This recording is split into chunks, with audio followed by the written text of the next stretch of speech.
आप देख रहे हैं अपना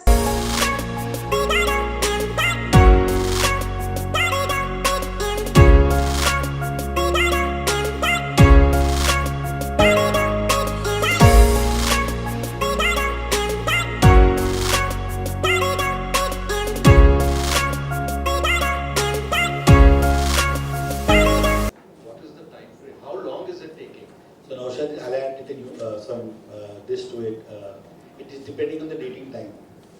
So just to add some humor, it all depends the agreement of the society and they ask the developer. They come to a conclusion. Normally it should take 90 days from the day the LOI is given to sign a development agreement with all the terms and all. But because the lawyers are involved, then they have a special redevelopment cell. Then they have to go to the general body to get an approval. So it takes 90 days is what the normal time should be according to me. You said 25,000 societies in Mumbai are currently under redevelopment or are they in talks? So these are buildings which are looking for redevelopment or they are intending to do. So while all may not be there, but as you know, we said that buildings are 30-year-old, they are qualifying for redevelopment. Whether they do it, don't do it is secondary.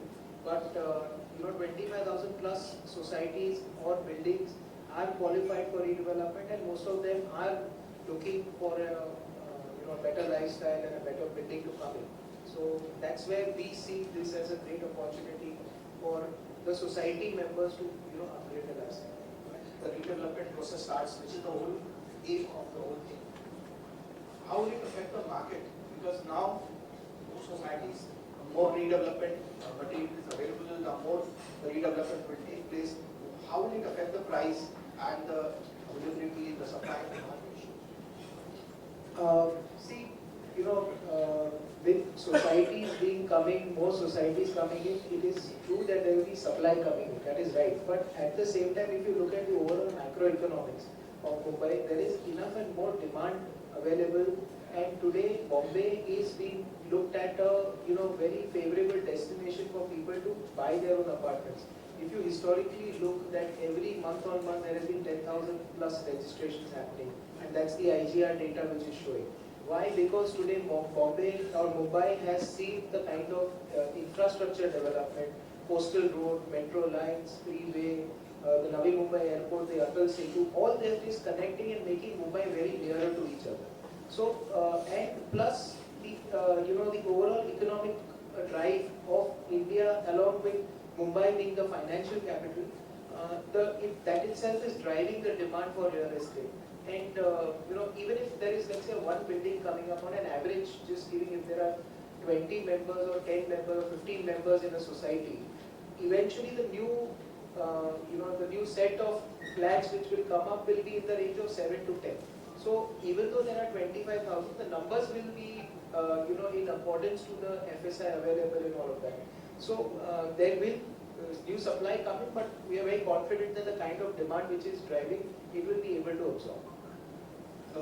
This is Yogesh is adding to what he's saying. Mostly if you see in the redevelopment, so a person has a one-room kitchen, he wants to go, he offer him one bedroom, but actual standard of living is 2 bedroom.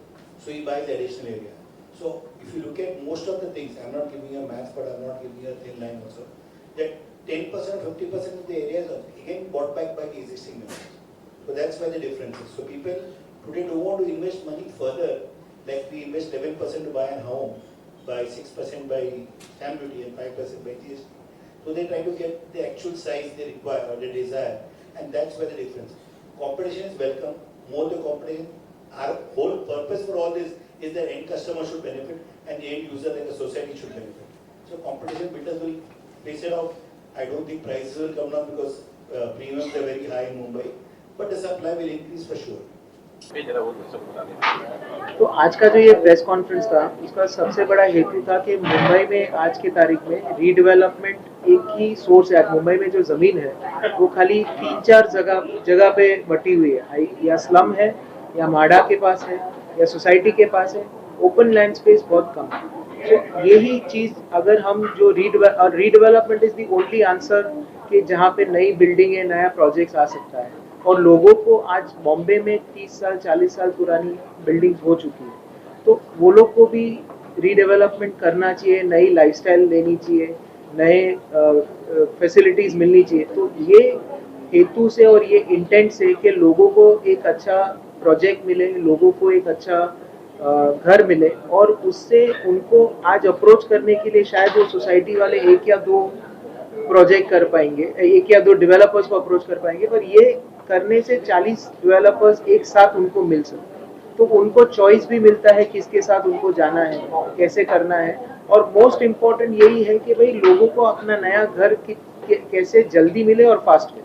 कब होने वाला है, सारे लोग कहाँ और कहाँ कब इकट्ठा होंगे? 27 सितंबर को ये तारीख है। 28 हिंदी अच्छी है। 28 सितंबर को है और ये रिलायंस जियो हॉल में है और 10:30 बजे से लेकर 7 बजे तक है। हम लोग ने ओपन रखा है क्योंकि फ्राइडे है, वर्किंग डे है, इसी सोसाइटी अपनी सोसाइटी आ सकते। सैटरडे एक ओपन डे है, फुल डे प्रोग्राम है। जो सोसाइटी आना चाहते, जिसको मिलना चाहते मिल सकते, जिसी का टॉप सुनना चाहता है वो भी हम लोग दे रहे हैं कि कोई बीएमसी वाले का सुनना चाहता है, कोई माड़ा का सुनना चाहता है, कोई एसआरए का सुनना चाहता है, तो सब चीज़ ओपन है और उन लोग 1-to-1 बात भी कर सकते हैं। सबसे बड़ा सर रीडेवलपमेंट बोला जाता है, लेकिन ये बहुत ही डरावना भी लोगों के लिए जो सोसाइटी में रहते हैं। बहुत बार सोसाइटी सोचती है कि हम डेवलपर को न देके खुद डेवलप करें, तो ऐसे कुछ वहाँ लोग होंगे जो उन्हें समझा सके कि खुद को डेवलप करना चाहिए, डेवलपर को। इसके लिए जो 3 जो अध्यक्ष है हाउसिंग के माध्यम से, बीएमसी है, माड़ा है, एसआरए, वो भी उनकी जो उनका व्यू है वो भी बताएंगे और सबको समझाएंगे कि क्या है क्या नहीं, और सोसाइटी रीडेवलपमेंट से करने की क्या जरूरत है। अब महारेरा आ गया तो उसमें भी कभी डरने की कोई बात नहीं है कि उनका पहला ही एरिया लिखा देगा, सब कुछ हो जाएगा। तो सिंस ट्रांसपेरेंसी बढ़ रही है, हर चीज़ की आगे आगे शुरुआत हो रही है। सर एक चीज़ ये भी है कि जब रीडेवलपमेंट होता है तो उस सोसाइटी में अगर 50 लोग हैं, 3 लोग तो ऐसे होते हैं कि वो बैठ जाते हैं कि उसको करने ही नहीं देना है। ऐसी ऐसी उनकी डिमांड्स हो जाती है कि वो होगा ही नहीं। तो ऐसे मुद्दे पे क्या वहाँ के लोग कुछ होंगे, कोई अधिकारी होंगे जो उन्हें समझा सके कि किस तरह से इसका सलूशन निकल सकता है? तो ऐसा है कि अभी जिस तरह से इवॉल्वमेंट हुआ है और लोगों की जो अभी एक रूल है सोसाइटियों में और उसके माध्यम में कि ऑफिशियली 51% के ऊपर कंसेंट होता है, तो सोसाइटी रीडेवलपमेंट में रोक नहीं लगा सकती।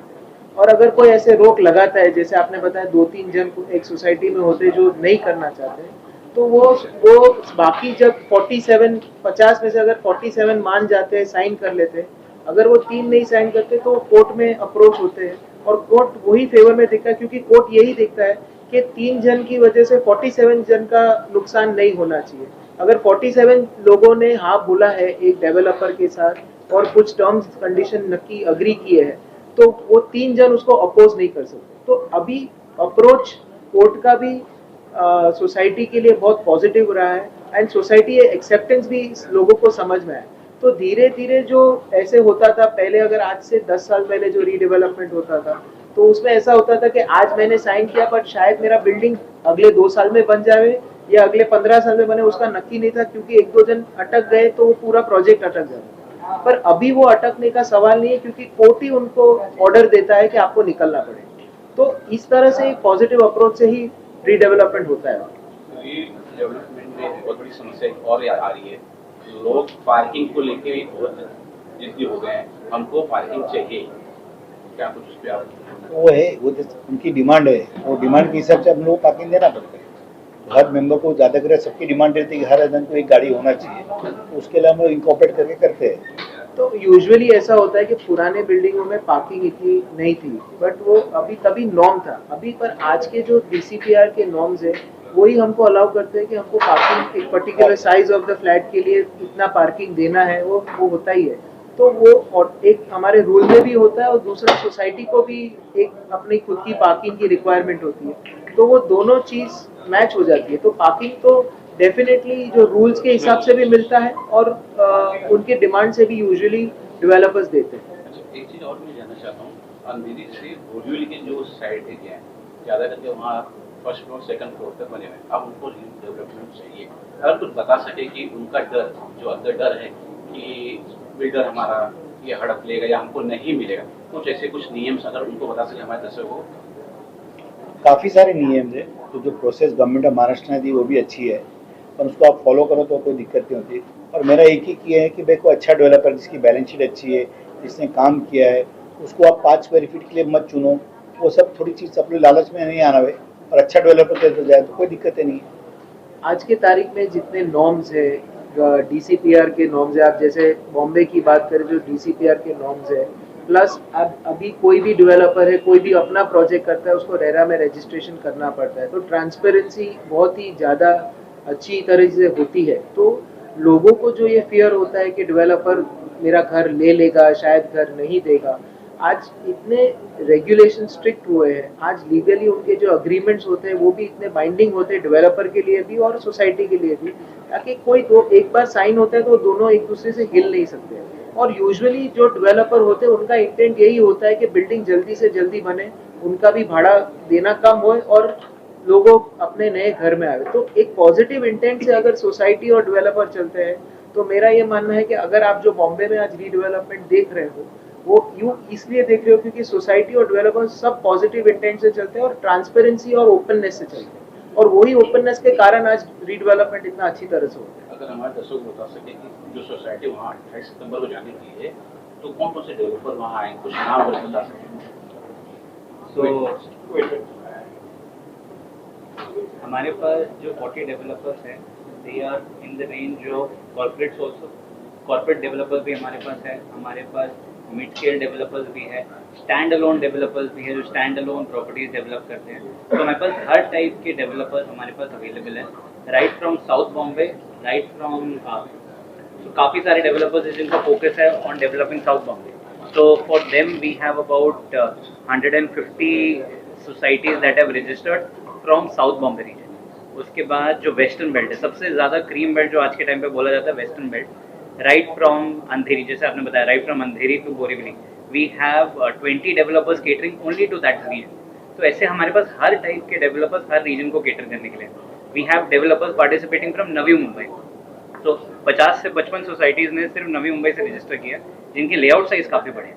तो हमारे पास नवी मुंबई के डेवलपर्स हैं, हमारे पास थाना से बहुत सारे रजिस्ट्रेशन आए हैं, हमारे पास थाना के डेवलपर्स हैं। अगेन ये सब एरियाज में लेआउट बहुत बड़े हैं। वी हैव दहीसर से मीरा रोड के बीच के सोसाइटीज़ ने रजिस्टर किया, हमारे पास उसके भी सारे डेवलपर्स हैं। तो अगर आपकी सोसाइटी या तो SRA के अंडर आती है, महाडा के अंडर आती है, या सोसाइटी BMC के अंडर आती है, यू हैव टू रजिस्टर। आप यहाँ पे आइए, आपको हर टाइप का डेवलपर यहाँ पे मिल जाएगा। सर रजिस्ट्रेशन कहाँ करना है, जरा उस साइट में। रजिस्ट्रेशन हमको करना है redevelopingmumbai.com, ये हमारी वेबसाइट है। यहाँ पे बहुत सिंपल स्टेप्स में आपको अपना नाम, नंबर और अपना प्लॉट साइज और सोसाइटी का नाम, ये 4 चीज़ें भर के आपको हमारे पास रजिस्टर करना है। हमारी टीम आपसे टच बेस करेगी और आपको बाकी डिटेल्स देगी। फीस है या फ्री है? This is free of cost for societies, this is as a service that we are providing to the societies, जहाँ पे वो डेवलपर्स से आके रूबरू हो सकते हैं, उनसे बात कर सकते हैं, अपने इश्यूज डिस्कस कर सकते हैं। ये टेनेंटेड बिल्डिंग है तो टेनेंट्स आके बात कर सकते हैं, अगर ये लैंडलॉर्ड है तो लैंडलॉर्ड अपने टेनेंट्स को रिप्रेजेंट कर सकते हैं। सोसाइटीज है, they can ask for whatever issues they are facing. जैसे हमें डेली बेसिस पे बहुत सारी सोसाइटीज रीच आउट करती है, किसी के पास अगर कन्वेंस डॉक्यूमेंट नहीं है तो we are helping them out कि आप कन्वेंस, ऐसे कौन से डेवलपर्स है जो आपको सपोर्ट भी करेंगे थ्रू द कन्वेंस प्रोसेस। तो ऐसे टाइप के अगर आपके पास कोई सोसाइटी में इश्यूज भी, you can come and discuss with our developers. किसी का प्रॉपर्टी कार्ड नहीं रहता नाम पे, किसी का ये प्रॉब्लम है, किसी का लीज एक्सपायर हो गया है भाड़ा का, तो ये सब सोल्यूशन कैसा करें और किससे संपर्क करें, उधर भी अब हेल्प डेस्क जैसे हम लोग रखेंगे। उनके जो प्रश्न है उसका लेंगे, उसके उसी दिन आंसर नहीं होगा पर थोड़े दिन के बाद हम उनको जो भी समझो SRA तो SRA डिपार्टमेंट से संपर्क करके उनको एक वापस एक आंसर मिल देंगे। बहुत बहुत शुक्रिया। Thank you.